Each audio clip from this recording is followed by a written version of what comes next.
নামবি কোথায়? কোথায় নামবি? বালিতে নামবি বল। তো দক্ষিণেশ্বর মন্দিরের স্কাই ওয়াকের উপর দিয়ে হেঁটে যাচ্ছি এখন।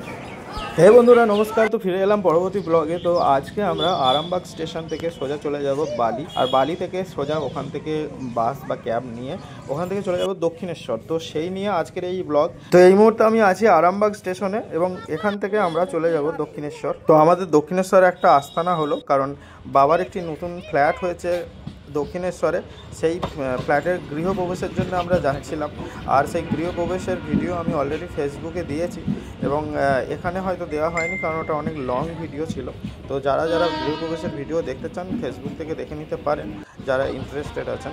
আর আমরা চলে যাচ্ছি, এখন ট্রেন এসে গেছে, আমরা এবারে যাব কারণ ট্রেন আমাদের ঢুকে গেছে এবং আমরা যাত্রা শুরু করলাম। তো আমাদের এটা ওই আরামবাগ থেকে যে বেলা 2:50 নাগাদ যে ট্রেন টাইমিং আছে সেই ট্রেনে আমরা চেপে যাচ্ছি এবং মোটামুটি 5টার সময় আমরা পৌঁছে যাব বালিতে।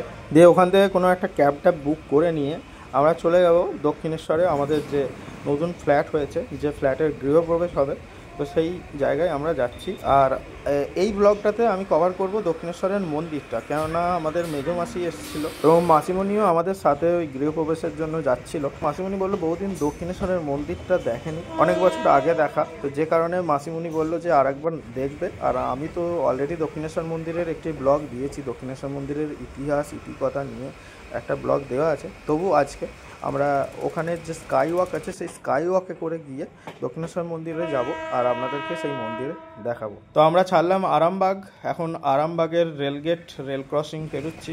আরামবাগে অলরেডি 2-3টে রেল ক্রসিং আছে, সেই নিয়েও অলরেডি আমি ভিডিও দিয়েছি।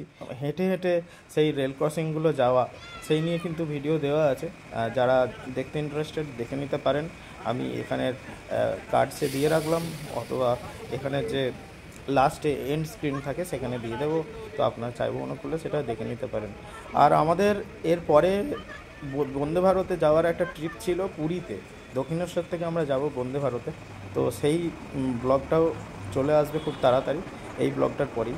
তো দেখতে থাকুন এই ভিডিওটা, আশা করি আপনাদের ভালো লাগবে, কারণ আমি এই ট্রেনের জার্নিটা একদম স্কাই ওয়াক দক্ষিণেশ্বরের যে ব্রিজ আছে অতটা অবধি করেছি। আর এরপরেও এখানে কিন্তু দুটো নদী পড়ে, আমরা আরামবাগের তারকেশ্বর নদীর ব্লগ দিয়েছি, অনেকগুলো ব্লগ দিয়েছি। আর এই পথে আরামবাগ টু তারকেশ্বরের রুটে আরও দুটো নদী পড়ে, যেটা হচ্ছে একটা মুন্ডেশ্বরী আর একটা হচ্ছে দামোদর, দামোদরের ছোট দামোদর বলে ওটা। তবে আমার শরীর ভালো ছিল না, মানে আমি একটু নিউমোনিয়াতে ভুগছিলাম, যে কারণে আমার গলার স্বর বেরোচ্ছিল না, যে কারণে আমি বেশি ভালো করে ভিডিও করতে পারলাম না নদীগুলোর। অন্য সময় কোনো একটি ব্লগে আবার দেখাবো। বাড়ি স্টেশনে নেমে পড়লাম, 1 নম্বর প্ল্যাটফর্মে আছি, এখন যাচ্ছি সোজা। তো অবশেষে আমি বালি স্টেশন পৌঁছালাম এবং এখন একটি ম্যাজিক ভ্যান ধরে চলে যাচ্ছি আমাদের দক্ষিণেশ্বর। তো দক্ষিণেশ্বরের মায়ের মন্দিরে যাব, যে কারণে স্কাই ওয়াকে করে যাব, কারণ এর আগের যে দক্ষিণেশ্বরের মায়ের মন্দিরের ভিডিও দিয়েছিলাম তখন স্কাই ওয়াকের উপরটা দেখায়নি আগের ভিডিওতে। তো আজকের এই ভিডিওটাতে আমি দক্ষিণেশ্বরের যে স্কাই ওয়াক আছে সেটা কভার করছি। তো এই দেখুন মায়ের মন্দিরটা বালি ব্রিজ থেকে দেখা যাচ্ছে, যেটা আমরা সেই ছোটোর থেকে দেখে আসছি, আজও সেই একই রকম মায়ের মন্দির বালি ব্রিজ থেকে পরিষ্কার দেখা যায়। কি অদ্ভুত সুন্দর এই মন্দির, রাজমণির সেই সময়ে বানানো হয়েছিল এবং এই মন্দিরে রামকৃষ্ণ স্বয়ং পুরোহিত হয়ে পূজা করে গেছেন। ভাবলেই অবাক লাগে। অবাক এই কারণেই লাগে কারণ আমি ঠাকুরের দেশের আশেপাশেরই লোক। তো দেখুন বন্ধুরা, গল্প করতে করতে আরামবাগ থেকে বালি স্টেশন হয়ে আমরা চলে এলাম দক্ষিণেশ্বরে। এবারে উঠবো স্কাই ওয়াকে আর আপনাদেরকে স্কাই ওয়াকের ভিউটা দেখায়। তো এই হচ্ছে স্কাই ওয়াক, আমি উঠে গেলাম। আমি সেই দিনে কথা বেশি বলতে পারছিলাম না, যে কারণে আমাকে ভয়েস ওভার করতে হচ্ছে। ইনফ্যাক্ট এখনও আমি কিন্তু নিউমোনিয়া থেকে খুব যে একদম 100% সুস্থ হয়ে গেছি বলবো না, এখনও ওষুধ চলছে। তো আমার এটা মাঝখানে যে পুরী গেলাম, দক্ষিণেশ্বর গেলাম, আবার যে হাওয়া লাগলো, যে কারণে এটা কিন্তু কন্টিনিউয়াসলি চলছে, আমার ওটা ঠিক হলো না।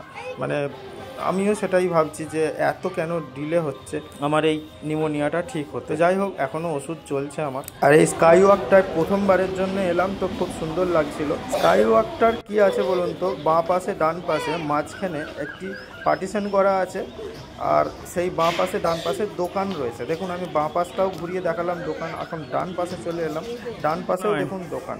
কিন্তু মাঝে মাঝে কিছু কিছু শাটার গেট দেখলাম বন্ধ আছে, তো হয়তো সব দোকান একই সময়ে খোলে না বা কিছু কিছু দোকান নির্দিষ্টকালের জন্য এখন বন্ধ হয়ে গেছে। কিন্তু বেশ সুন্দর করেছে, দেখুন উপরটা কি সুন্দর একটা সার্কেল শেপে, বেশ সুন্দর লাগছে কিন্তু চারদিকটা। এবং এই স্কাই ওয়াক যেখানে শেষ হচ্ছে সেখানে রামকৃষ্ণর ছবিও রয়েছে। তো এই হচ্ছে স্কাই ওয়াক, যেটা আমি আপনাদেরকে ঘুরিয়ে দেখালাম। এবং এই স্কাই ওয়াকে করে সোজা আপনারা দক্ষিণেশ্বরের মন্দির থেকে একদম দক্ষিণেশ্বরের স্টেশন পর্যন্ত পৌঁছে যেতে পারেন। এটা এতটাই লম্বা রুটে বানানো হয়েছে। আর স্কাই ওয়াকে যেখানে শেষ হচ্ছে এই যে রামকৃষ্ণর ছবি, আর এখানেই স্কাই ওয়াক শেষ হয়ে গেল। এরপরে আপনারা স্কাই ওয়াক থেকে নেমে আপনারা চলে যেতে পারবেন সোজা দক্ষিণেশ্বরের মন্দিরে। তো আমরাও নামবো।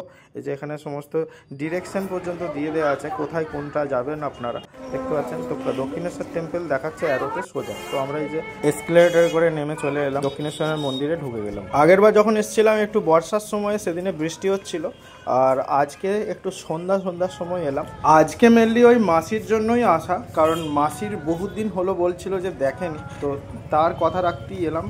এবং মাসিমণি সত্যি খুবই আনন্দিত হলো এখানে এসে, এবং আমারও ভালো লাগলো। কারণ মায়ের মন্দিরে আসছি, সেখানে যদি বারে বারেও আসি সেটা খারাপ আর কি। আর এই জায়গার ভিউটা এর আগের ব্লগের মিসিং ছিল, যে জন্য আজকে এইখানটাতেও ভিউ করলাম। কারণ মন্দিরটা সব থেকে ভালো যে ভিউটা নিচে থেকে পাওয়া যায়, সেটা কিন্তু এই জায়গা থেকেই পাওয়া যায়। তো যে কারণে আমি আজকের এই ব্লগটাতে দেখুন মন্দিরটাকে আমি এখান থেকে ক্লোজ ভিউ নিয়ে নিলাম। খুব সুন্দর। এখান থেকে আমার তোলা নিজের ছবিও রয়েছে অনেক আগে, তখন একবার এসেছিলাম। তো দক্ষিণেশ্বর মন্দির আমার মনে হয় এই নিয়ে আমার নিজস্ব 3 থেকে 4 বার আসা হলো। 3 বার তো আমার নিজের মনে আছে, তার আগেও কখনো এসেছি কিনা আমার আর মনে পড়ছে না। তো ঠাকুরকেও দর্শন করলাম এবং খুব ভালো লাগলো।